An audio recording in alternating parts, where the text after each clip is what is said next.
the 14 days in prison, how was that? Like, I mean, you touched it a little bit. Yeah. You were there, plastic bowl, plastic spoon, you said. 14 days, no communication at all, nobody telling you, but neither in Chinese or that they didn't tell you anything at all. Like, you didn't know anything. Okay. I don't know anything. But the first 3 days, I was the only foreigner, only English speaker in the cell. So that was just a lot of time to truly just reflect. We all reflect here and there. How long we reflect, that just depends on the amount of time we got. I had a full 72 hours to sit there and just reflect on everything. My entire life, from childhood all the way up to what happened the past 24 hours. Just a whole lot of time to just sit back and soul search and reflect, as well as brainstorm what I can do once I'm out of this position, out of this situation. So it was just a lot of time to reflect. And the cellmates, of course, they wanted to talk to me. I'm the only black person in this cell. So, of course, is interested in talking to me. I'm just as interested in learning about them, but language barrier. We just couldn't communicate. There was only one person in that cell that I was able to communicate with, and me and him couldn't even communicate verbally. Like, we had to communicate just through body gestures and miming things out, acting things out. But I learned so much about this man, just from, you know what I'm saying, that small little bit of communication that we was able to have. And he was the only person I was able to do this with. Everybody else in the cell, I couldn't do it with. But him, I don't know, it's like me and him knew each other in the past life or something. It was crazy. But he told me, he was like, yeah, I'm your Chinese brother, your Chinese big brother. He was like a couple years older than me. He had kids and stuff. Like, I was able to learn all of this without even being able to talk to him verbally. So it was powerful. And then on day 4, I moved to a new cell. And in that new cell, I'm amongst other foreigners, at least 3 of them. One is a Chinese American from California who speaks Mandarin and English. The other one is a Brazilian from Brazil. He's fluent in both Mandarin and English. And the third one was a Russian dude from Russia. All he spoke was Russian and Mandarin. So I couldn't communicate with him, but through the other 2, I could use them to translate. And I could talk to everybody in the cell now because I'm English speakers and they both speak Mandarin as well. So now it's like, it's hard. The energy shifts because, like, okay, it's dark.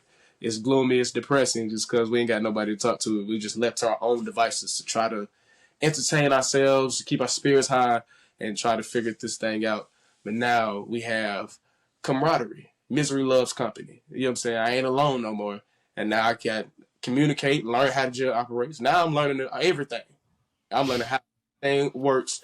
And most interesting enough, everybody knows all of their information to the fullest detail, what their specific charges are, how many days they're sentenced, the whole 9.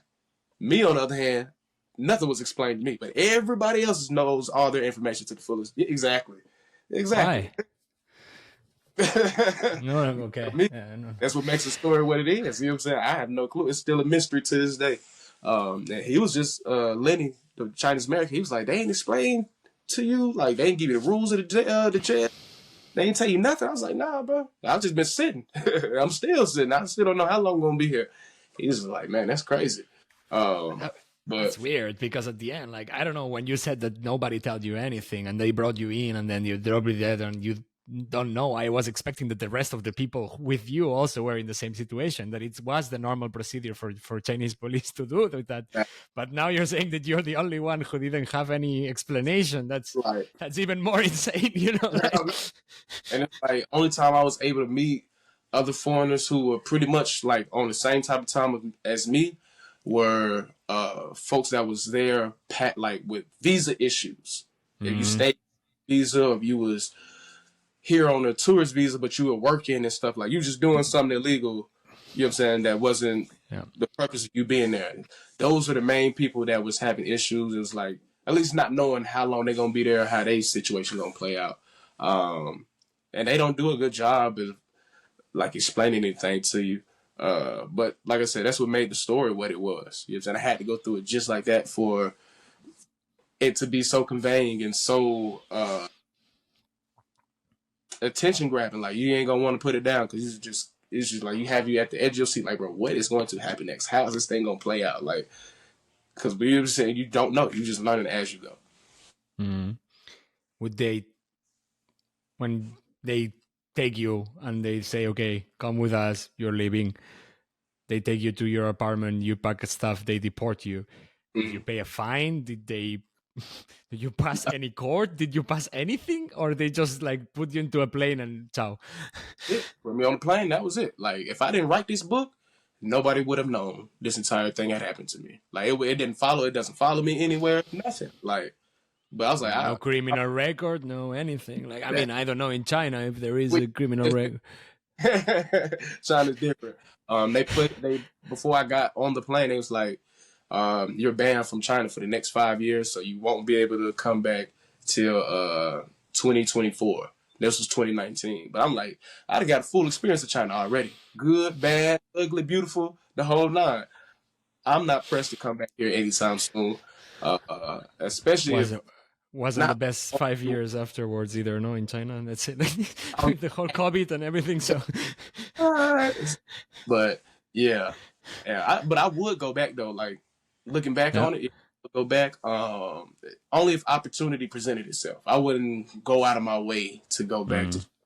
One, you got to apply to visit China. You got to fill out a whole application, give a whole itinerary. Like it ain't no simple process. So they might see my name. I might submit my application.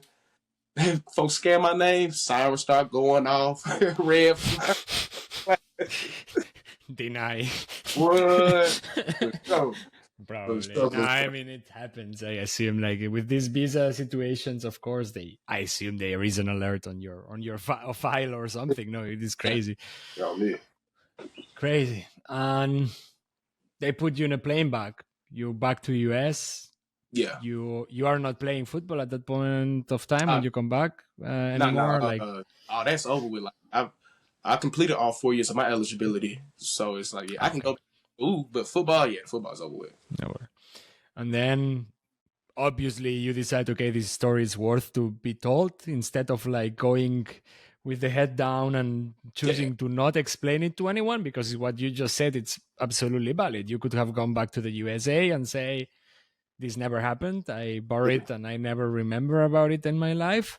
But instead of that, you decide to write about it and publish it. yeah. How was that mental process of saying, okay, I need to review everything in my mind and Yeah. see how it happened? I just knew I wanted to do. I was going. I had to do something with this story. Of course, my decision making is the reason why I went through it, but I felt it was bigger than that. Like, I'm like, this is something I'm really supposed to be a pioneer with this experience, because it's been hundreds of people before me, and I'm pretty sure after me that have gone through the same situation, and like you say, they just suppress it, act like it never happened, and just go on about their lives. Me on the other hand, I'm like, bro, I ain't going through that for no reason. I'm finna make something shake with it. I just don't know what or how. And it wasn't until I was hanging out with one of my good friends, DeMarco Reddins. He was a traditionally published author before we graduated high school in 2014. So he Mm. was the one that was like, hey, bro, you ain't think about writing a book about the experience? I was just like, that's a good idea. I don't even know where to start, but that's it right there. He even took it further. He took my phone, went to my notes, and he left me a little outline. And I just started filling in the outline. And but with me doing that, I caught a feel for how I wanted to go about telling the story, at least writing it. So I moved it from my phone to a Google Doc so I could type it up. It took me about 4 months to get the story written, and then just spent the next 6 months just getting it ready for publishing. So on April 4th, 2019, I was arrested in China. On April 4th, 2020, very next calendar year, anniversary date, I released the very first version of 14 Days of Beijing. And I did that intentionally. And I was ranked #1 new bestseller in 3 different genres upon my debut, my release. I was still on pre-order. And then the following days, each day I got on there, I was #1 in a new different genre. And then after that, snowball effect. Mm. Snowball effect. So yeah, it was full circle, a full circle moment. Man, I can imagine like the pressure during the days of detention were high, like what you were saying at the end. No, like you are sitting there and we do now of like meditating or relaxing and reflect on your day 30 minutes per day or whatever, you do it in 24 hours during quite some time until you find someone who you could communicate with, which is crazy. um, what was the biggest output that you took from that days? Like, what was the thing that changed your life, like, from that? I mean, you put it like this at the end. It was just like, so once football came to an end for me, this last game of my senior year of college, I was just like, all right, Chance, what's next? Who are we? For the longest, we've identified it and embodied a football player, a student athlete. Now that is no longer the case. We got to re-identify ourselves all over again. We don't know where to start, what we gonna do. So it was just from that point on, just me having to relearn myself, re-identify myself, find my purpose, my calling, applying for all these jobs, getting told no, applying for the job in China, finally getting a yes after 8 months of applying for jobs and getting told no. First job 10 years on the other side of the world. All right, boom. I know. I'm like, okay, we finna go to China after this year in China. Ain't no telling where we gonna be mentally, spiritually, physically. Like, I knew this was gonna be a great stepping stone towards finding my purpose, towards finding my next passion, all of that. You know what I'm saying? Just finding myself. Now, did I intend on it going the way that it went? Absolutely not. But it took all of that for sure for me to be exactly where we at right now, doing what we're doing right now. So it was just the whole purpose, the whole journey of finding yourself, honestly. Well, at least finding myself. Cool. Yeah, I mean, it's not never a single moment of revelation. No, I mean, it's not that you find like finally you find the Messiah. I don't know. Maybe there is people that has this kind of revelations, but I'm also believing that things is like coming in steps. No, you have an experience, you learn from that experience, and that will bring you to another good or bad decision, but whatever. Like it brings you to something, and it keeps you going and going until you find a place where you feel comfortable. That's something that I also wanted to ask you. Like right now, you are also like, yes, you went best-selling author. You had your books. You start writing more, like more often. Let's say like this. You said 6 books until now. It's a lot. Yeah. Since 2020, it's like 5 years. It's a book per year. Yeah. It's not bad. It's very, very impressive. But at the same time, you are also, as far as I saw, and I check you on social media a little bit also, like you're doing content, you're trying to be like trying to inspire other writers who can be there, like becoming a little bit the mentor idea also behind it. No, you just say it also help other people publishing their books. How does this transition from being an expat first, then becoming an author for explaining your experience, and then now helping others to do it? Yeah. Just from the success, I was 14 days in Beijing accumulated. Like, so many people, countless people asked me questions about writing, publishing a book. You know what I'm saying? All the steps in between and just how to get to that point.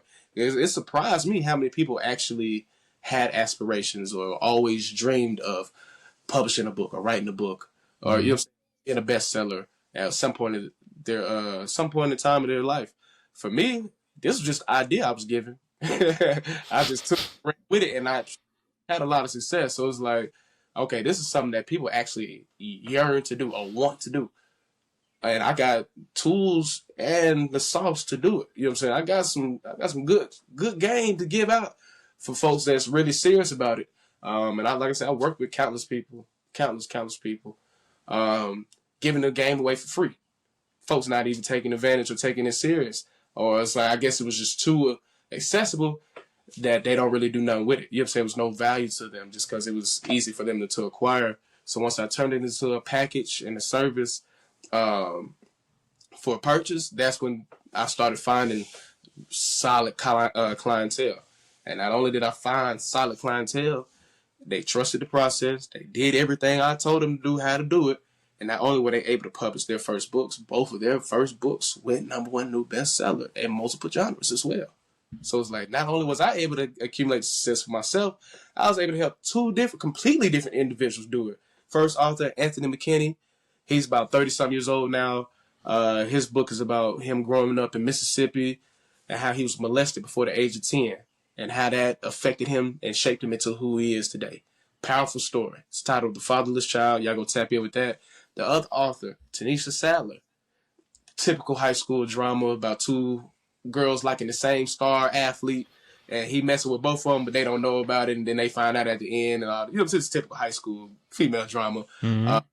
But she was 15 years old when she wrote the book, 16 when she published it. And not only did she go number one in multiple genres, she held the rank. She held the top of the charts for 9 straight days. 16 years old. Great. You know what I'm saying? So it's like the show. Gosh. Like, Ash, you know what you're doing, bud. You know what you're talking about for the show. She was able to do it. Oh yeah, it's up. It's up. Crazy.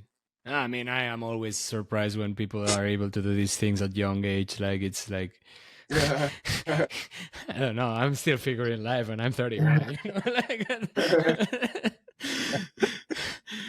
know, cool. Then I would say I would ask you one last question before we jump to your life hack or advice as an expat, and it's, how did your family take it? Like, your circle of friends took your return home in a deported plane thing.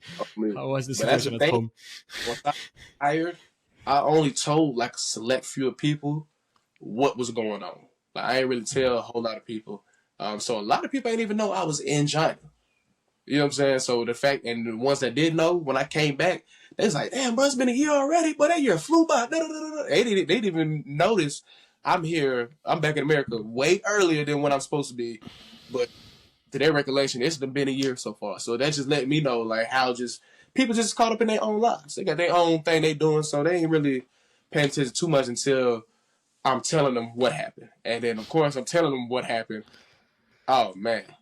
Even to this day, I love meeting new people and a group setting of new people, and it's time to, like, everybody share one interesting thing about you. Oh, man, I steal all the attention in the room. So I attention in the room every single time. Of course. I love you don't meet a lot of people who has been in prison in Beijing, that's for sure. Like, depends on your circles. I don't know, but that part too. But even then, like, I'd have been around people that's, you know what I'm saying, like, 10 years in prison and stuff like that, and I tell them my story, and they're just blown away by my story. You know what I'm saying? Their situation far more harsher than what I went through. So it's still like, it's just an attestament. Like, it caught everybody by storm, especially when I dropped it and I released it. I just put started running the promo for the book while it was still in pre-order. Caught everybody by storm, because one, it's like, this man wrote a book. Two, this book is about what? Hold on, when did all of this take place? Like, what? You done came out of left field with this. And COVID had just started. Like, this pandemic had just shut everything down at that point in time. So everybody was at the house, had number idle times on their hand. It was all divine timing. It was beautiful. Crazy.